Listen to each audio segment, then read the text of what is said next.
आज मैं यहां एक और संकल्प ले रहा हूं।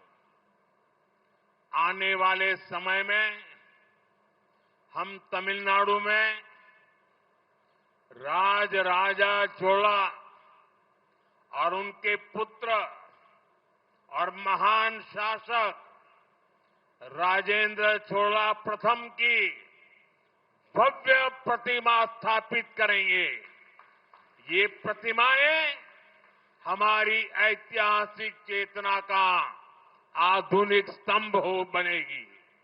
நண்பர்களே, நம்முடைய பாரம்பரியத்தின் மீது பெருமித உணர்வை முன்னெடுக்கும் வேளையிலே இன்று இங்கு மேலும் ஒரு உறுதிப்பாட்டை நான் மேற்கொள்கிறேன்.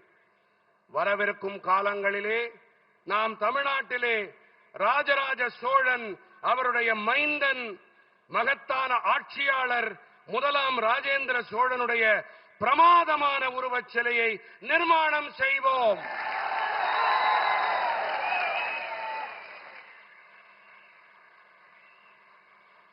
இந்த உருவச் சிலைகள் நமது வரலாற்று விழிப்புணர்வின் நவீன கொடிமரங்களாகும்.